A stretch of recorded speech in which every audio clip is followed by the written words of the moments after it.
I'm joined by singer-songwriter Lucy Rose. I saw you play at Fieldview Festival last year and you did your first ever crowd surf. Have you ever done it since? I have, but not very many times. That was the first one. Yeah. And then after that I did a few and then I stopped doing them.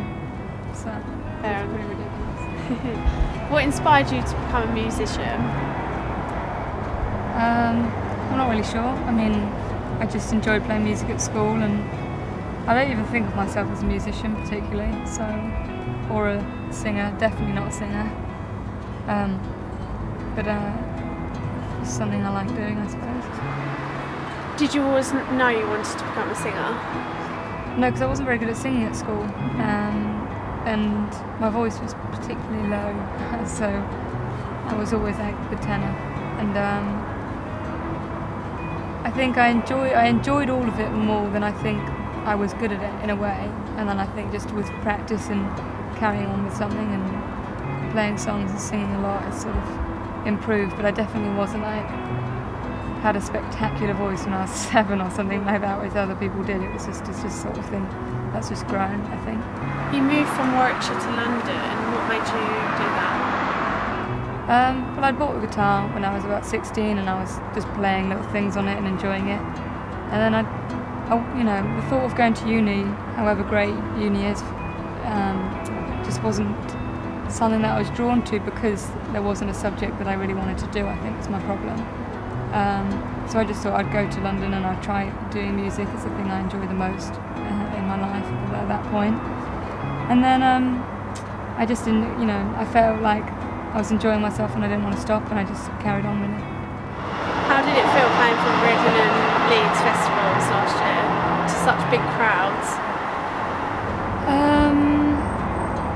Pretty weird. I think if anyone who watched me play there would know exactly how I felt because it was pretty obvious. I mean, I'm not very good at hiding my emotions on stage, whether I'm having a good time or a bad time, which is good and bad at the same time. And Reading and Leeds was just very unexpected because it's such an amazing festival and there's so many different bands playing. I just didn't think people were going to come and see me play.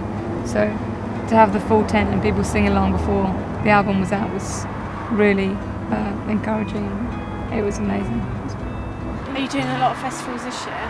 Yeah, quite a lot of festivals this year. I think nearly every weekend until September's booked, so we'll see. What would you say most appeals to you about festivals? The quickness of it all. I find sometimes when you load into a venue at 3 and then you set up and it's like getting a plane somewhere or something. You like rush and quickly load in and then you've got 20 minutes you've got to wait and then you've got to quickly set up and then you've got to wait. It's like going from queue to queue at airports and you're rushing and then you're queuing. And it just takes ages and then you've got 6 hours before the show, whereas you get to a festival, you could do whatever you want and then suddenly you've got to set up and line check in 30 minutes and then you're on stage playing. And I love the fastness of it because I'm impatient really. What was it like touring and collaborating with Bombay Bicycle Club? Yeah, awesome. It feels so long ago now and it was some of the best times of my life on the road with those guys, and it was a real honour to be able to sing on such a high quality of music. I mean, I'm the #1 fan when it comes to their music, so it was an amazing thing to be a part of. You've recently released an album. How's your UK tour going? Yeah, it's good. This is the second UK tour since the album's been out, so the first one, we did one just before it came out and then the second one and then this one. And it's been really, really good to see some of the same people come back and then play to lots of different people, but it still does feel at gigs, you know, you've got a certain proportion of the crowd that are singing along and on your side, and then you've got a few people that have still sort of got their friends to come along even though they don't really know anything about the music or not, and it's quite nice having that challenge of winning people over during the show, which is nice. You make and sell your own tea. What made you want to create it?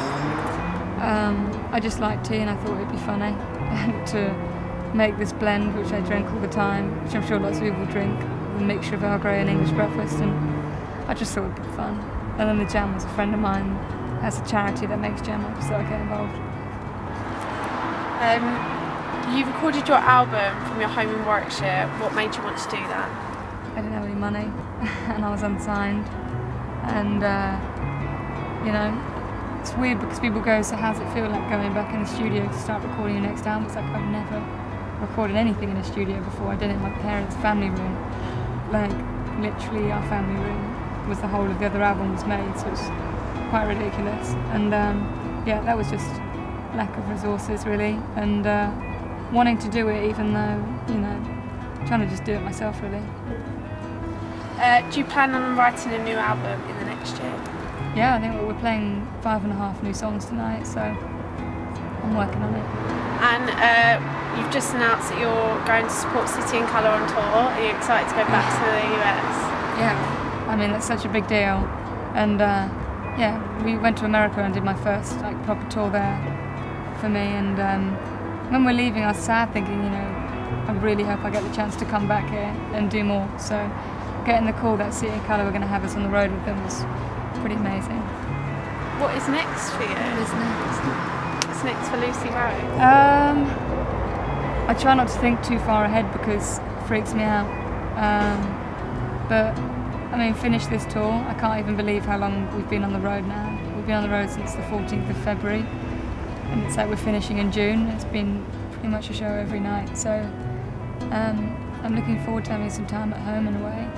And then festivals, back to America for a 6-week tour, and then hopefully start recording the album before Christmas. And you see trouble